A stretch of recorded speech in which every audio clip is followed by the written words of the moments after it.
કેમ છો? આજે હું તમારી જોડે એવી રેસીપી શેર કરી રહી છું જે ખાવામાં બહુ જ ટેસ્ટી અને બહુ જ હેલ્ધી છે અને બહુ ઓછા સમયમાં આ રેસીપી બનીને રેડી થઈ જાય છે. આ રેસીપી મેં વધેલા ભાતમાંથી બનાવી છે. તમે જ્યારે આ રેસીપી બનાવશો તો તમને લાગશે જ નહીં કે આ રેસીપી વધેલા ભાતમાંથી બની છે. આ રેસીપી એટલી ટેસ્ટી છે કે નાના હોય કે મોટા બધાને આ રેસીપી જરૂરથી ગમશે. તો ચલો જઈએ આપણે રેસીપી તરફ.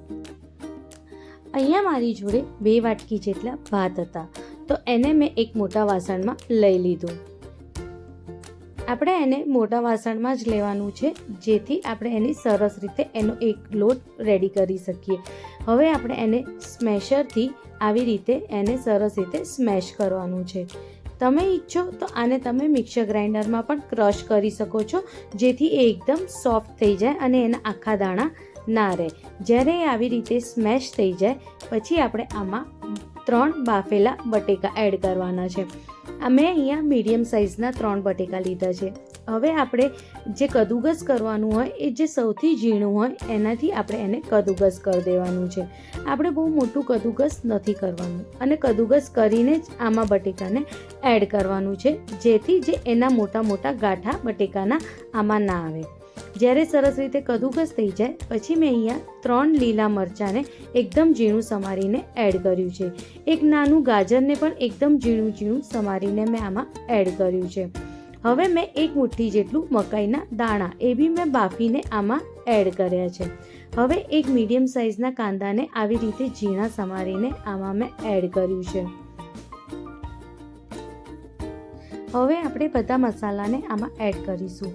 2 નાની ચમચી જેટલું આપણે આમાં ચીલી ફ્લેક્સ નાખવાનું છે. હવે આમાં 1 નાની ચમચી જેટલું મેં પિઝા સિઝનિંગ એડ કર્યું છે. એની જગ્યાએ તમે કાળા મરી પણ આમાં એડ કરી શકો છો. હવે આપણે આમાં મીઠું સ્વાદ મુજબ એડ કરીશું. મીઠું આમાં આપણે પહેલેથી ભાતમાં અગર તમારું હોય તો થોડું ઓછું જ નાખજો. હવે 1 નાની ચમચી જેટલું આપણે ગરમ મસાલો એડ કરીશું. 1 નાની ચમચી જેટલું આપણે આમાં ધનિયા પાવડર એડ કરવાનું છે અને 2 નાની ચમચી જેટલું આપણે આમાં લાલ મિર્ચ પાવડર એડ કરવાનું છે. અગર તમે છોકરાઓ માટે બનાવતા હો તો લાલ મિર્ચ પાવડર આમાં ઓછું જ નાખજો.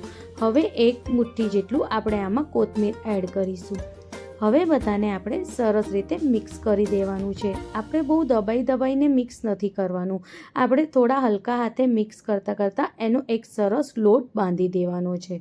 જેવો આપણે રોટલીનો લોટ બાંધીએ છીએ એવો આપણે એક લોટ બાંધીને રેડી કરવાનું છે. તમે વિડીયોમાં જોઈ શકો છો કે કઈ રીતે મેં આનો લોટ બાંધીને રેડી કર્યું છે.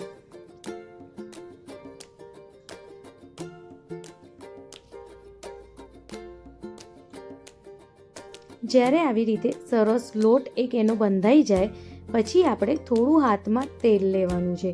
તેલ આપણે થોડુંક જ લેવાનું છે, બહુ નથી લેવાનું. હવે એ લોટ ઉપર થોડું આપણે તેલ ચારે બાજુ એને લગાવી દેવાનું છે, જેથી એનાથી આપણે જે બોલ બનાવીએ એ જ બહુ ચોંટે નહીં આપણા હાથ ઉપર. કંઈક આવી રીતે આપણે એના નાના નાના બોલ બનાવવાના છે. જ્યારે બોલ બની જાય પછી આપણે વચ્ચે એને એક આવી રીતે નાનો ખાડો કરવાનો છે. બહુ મોટો નહીં પણ થોડુંક જ એમાં જગ્યા કરવાની છે, જેથી આમાં આપણે ચીઝ ભરી શકીએ. મેં આમાં મોઝરેલા ચીઝ લીધી છે. કંઈક આવી રીતે આપણે ચીઝ ભરવાની છે અને ફરીથી એને બરોબર કોટ કરીને સરસ એનું બોલ રેડી કરી દેવાનું છે. મેં અહીંયા મોઝરેલા ચીઝ લીધી છે. તમે મોઝરેલા ચીઝની જગ્યાએ ચીઝની જે ક્યુબ આવે છે એને છીણીને પણ તમે આમાં નાખી શકો છો અને ના નાખો તો પણ ચાલે, પણ ચીઝથી આનો ટેસ્ટ બહુ જ મસ્ત આવે છે. આવી રીતે થોડું સહેજ ખાડો કરીને વચ્ચે આવી રીતે આપણે ચીઝ ભરવાની છે અને ફરીથી આપણે બધી રીતે એને કવર કરી દેવાનું છે ચીઝને, જેથી ચીઝ બહાર ના નીકળે અને સરસ રીતે આપણે ફરી બધા બોલ્સ બનાવી દેવાના છે. આવી રીતે આપણે આવી જ રીતે બધા બોલ્સને રેડી કરવાના છે. તમે આમાં ચીઝ નાખશો તો એનાથી એનો ટેસ્ટ બહુ જ મસ્ત આવે છે. અગર તમે નથી નાખવા માંગતા તો તમે સ્કીપ પણ કરી શકો છો. હવે આપણે આમાં એક બાઉલ લેવાનું છે. બાઉલમાં મેં 2 ચમચી જેટલું આરારોટ લીધું છે. અગર તમારા ઘરે આરારોટ ના હોય તો તમે એની જગ્યાએ મેદાનો લોટ પણ લઈ શકો છો. હવે આપણે આમાં થોડુંક જ પાણી એડ કરીશું, કે એટલે 1/4 કપ જેટલું. હવે આપણે આમાં થોડુંક જ મીઠું એડ કરીશું અને સરસ રીતે એને મિક્સ કરીને સાઈડમાં મૂકી દઈશું. હવે આપણે એક અપમનું સ્ટેન્ડ લેવાનું છે, કંઈક આવી રીતનું. એને આપણે પહેલાં સરસ રીતે ગરમ કરી દેવાનું છે. પછી આપણે એને એકદમ લો ફ્લેમ ઉપર કરી દેવાનું છે અને આવી રીતે થોડું થોડું તેલ બધામાં એડ કરવાનું છે. હવે જે આપણે આરારોટની એક જે સ્લરી રેડી કરી હતી એમાં આપણે આવી રીતે જે બોલ બનાવ્યા હતા એને આપણે આવી રીતે કોટ કરવાનું છે એ સ્લરીમાં, અને એ સરસ રીતે આની ઉપર ચોંટી જવું જોઈએ. પછી આપણે એમાં અપમના સ્ટેન્ડમાં આવી રીતે એ બોલને ગોઠવી દેવાના છે એક એક કરીને. જ્યારે બી આપણે આ આરારોટની સ્લરીમાં જ્યારે બી આપણે બોલ નાખીએ એ પહેલાં આપણે એને સરસ રીતે મિક્સ કરવાનું છે કંઈક આવી રીતે, અને પછી બોલને એની અંદર નાખવાનું અને આવી રીતે બોલને ગોળ ગોળ ફેરવવાનું, જેથી જે સ્લરી છે એ એની ઉપર સરસ રીતે ચોંટી જાય. અને બધા બોલ્સને આવી રીતે આપણે અપમના સ્ટેન્ડમાં ગોઠવી દેવાનું અને એકદમ મીડિયમ ફ્લેમ ઉપર જ આપણે એને થવા દેવાનું.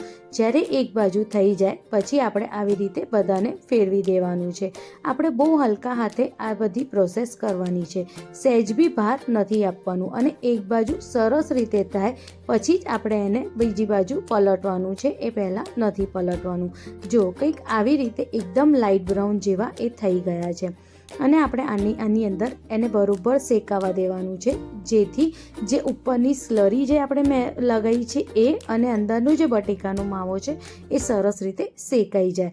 અંદરથી એકદમ સોફ્ટ અને ઉપરથી એકદમ ક્રિસ્પી થાય ત્યાં સુધી આપણે એને સરસ રીતે શેકાવા દેવાનું છે.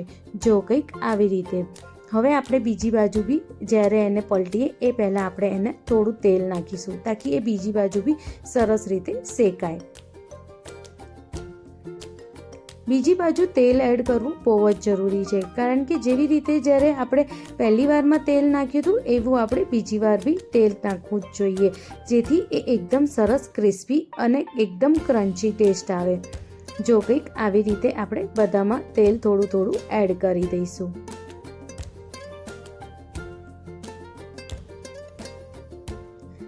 અને એ એકદમ ગોલ્ડન બ્રાઉન જેવા થાય ત્યાં સુધી આપણે આવી રીતે એને શેકી લેવાના છે. જ્યારે બધા શેકાઈ જાય પછી આપણે એક એક કરીને એને ડીશમાં લઈ લેવાના છે.